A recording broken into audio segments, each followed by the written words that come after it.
জয় জয় ৰাম জয় শ্ৰী ৰাম জয় সনাতন হৰি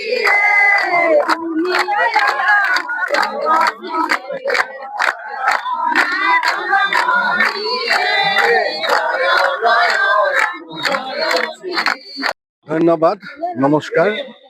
মহাপুৰুষ শ্ৰীমন্ত শংকৰদেৱ নাম ধৰ্ম সমাজৰ পঞ্চদশ দ্বিবাৰ্ষিক অধিৱেশন এই বিশ্বনাথ ক্ষেত্ৰৰ এই পবিত্ৰ স্থান মঘায়ুজা বিহুতলীত যোৱাকালিৰে পৰা অনুষ্ঠিত হৈ আহিছে। আজি কিছু সময়ৰ আগতে মূল যি ধৰ্ম ধ্বজা ইতিমধ্যে উত্তোলন কৰা হ'ল।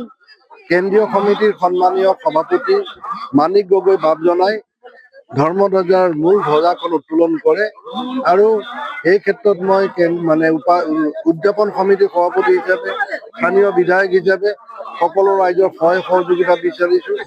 অহা কাইলৈ আমাৰ ধুনীয়া শোভাযাত্ৰা অনুষ্ঠিত হ'ব।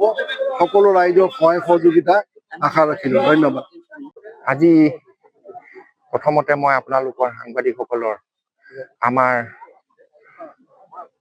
সংবিধানৰ ডেমক্ৰেচি সংবিধানৰ চতুৰ্থ স্তম্ভ ৰূপে মই আপোনালোকৰ চৰণত সেৱা ধৰিছোঁ। আজি আমি সকলো অসমৰ মহাপুৰুষ শ্ৰীমন্ত শংকৰদেৱ নাম ধৰ্ম সমাজৰ সমূহ ভকত বৈষ্ণৱ মাতি একত্ৰিত হৈ এই মহৎ কাৰ্যভাগী আমি উত্তোলন কৰিছোঁ। ইয়াৰ মূল কাৰণ হৈছে যে আমি সকলো এখন ধ্বজৰ তলত আমি সকলো বাধা বিঘিনি হিংসা খিয়াল সমস্তকে বাদ দি প্ৰেম ভাৱেৰে যুৱক যুৱতী কিশোৰ কিশোৰী আই মাতৃ গুৰু সমাজ সকলো যেন একত্ৰিত হৈ আমি সমাজ এখন নতুনকে গঢ় দিব বিচাৰিছোঁ।